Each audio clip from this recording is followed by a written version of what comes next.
Sylvester and the Magic Pebble.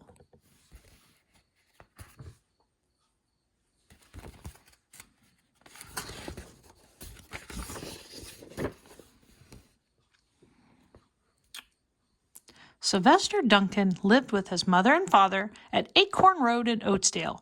One of his hobbies was collecting pebbles of unusual shape and color. A pebble is a rock. On a rainy Saturday vacation, he found a quite extraordinary one. It was flaming red, shiny, and perfectly round like a marble. As he was studying this remarkable pebble, he began to shiver, probably from excitement, and the rain felt cold on his back. And he thought, "I wish it would stop raining," he said. And to his great surprise, the rain stopped. It didn't stop gradually as rain usually does. It ceased. The drops vanished on the way down, and the clouds disappeared. Everything was dry, and the sun was shining, just as if it had never even existed. In all his young life, Sylvester had never had a wish gratified so quickly. It struck him. This must be magic at work, and he guessed the magic must be the remarkable-looking red pebble, which indeed it was. To make a test, he put the pebble on the ground and said, "I wish it would rain again," but nothing happened. But when he said the same thing while he was holding the pebble in his hoof, the sky turned black, there was lightning and thunder, and the rain came shooting down. What a lucky day, he thought. From now on, I can have anything I want.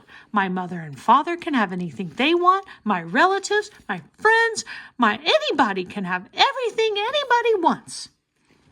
He wished the sunshine back in the sky, and he wished a wart on his left leg would disappear, and it did. And he started home, eager to amaze his father and mother with his magic pebble. He could hardly wait to see their faces.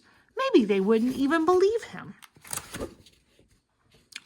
As he was crossing Strawberry Hill, thinking of some of the many, many things he could wish for, he was startled to see a mean, hungry lion looking right at him from behind some tall grass. He was frightened. If he hadn't been so frightened, he could have made the lion disappear, or he could have wished himself safe at home with his father and mother. He could have wished that the lion turned into a butterfly or a daisy or a gnat. He could have wished many things, but he panicked and he couldn't think very good. And he said, "I wish I were a rock." And he became a rock. And the lion came pounding over, sniffed the rock 100 times, and walked around it and went away very confused and bewildered and thought, "I saw that little donkey as clear as day. Maybe I'm going crazy."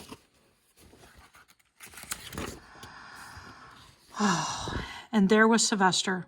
He was a rock on Strawberry Hill, with the magic pebble laying right beside him on the ground, and he was unable to pick it up.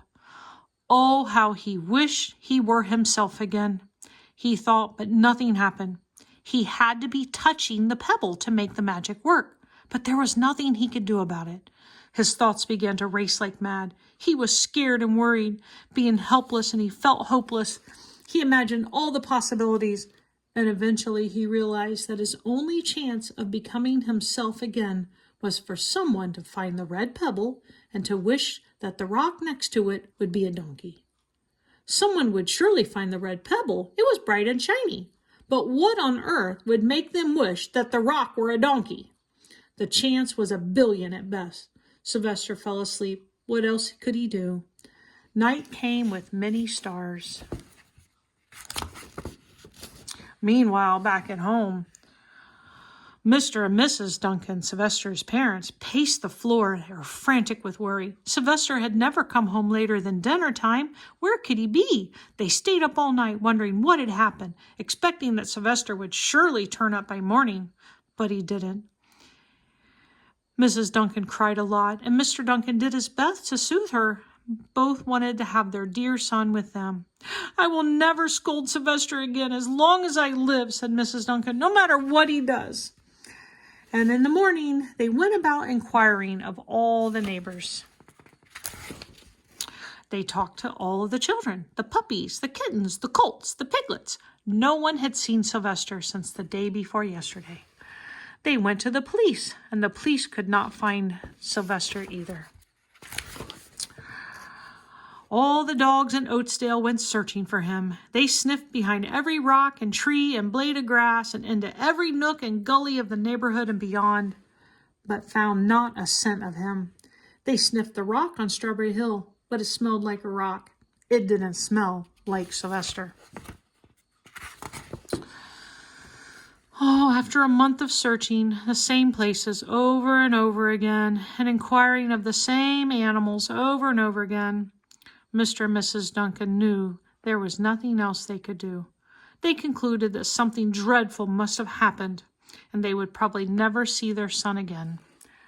But they didn't realize he was just less than a mile away. They tried their best to be happy, to go about their usual ways, but their usual ways included Sylvester, and they were always reminded of him, and they were miserable and sad. Life had no meaning for them anymore. Poor Mr. and Mrs. Duncan. Night followed day, and day followed night, over and over again. Sylvester on the hill woke up less and less often, and when he was awake, he was only hopeless and unhappy. He felt he would be a rock forever, and he tried to get used to it. He went into an endless sleep, and the days grew colder, and fall came with the leaves changing color. Then the leaves fell, and the grass bent to the ground. Then it was winter. The winds blew this way and that. It snowed, and most of the animals stayed indoors, living on the food they had stored up. One day a wolf sat on the rock that was Sylvester and howled because he was hungry. Then the snows melted, and the earth warmed up in the spring sun, and things began to bloom, and leaves were on the trees again, and flowers showed their pretty young faces. One day,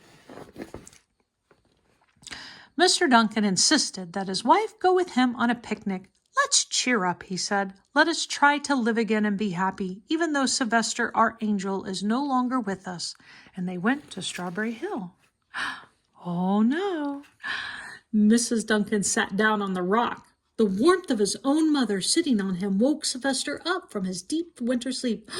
Oh, he wanted to shout, "Mother, Father, it's me, Sylvester. I'm right here." But he couldn't talk.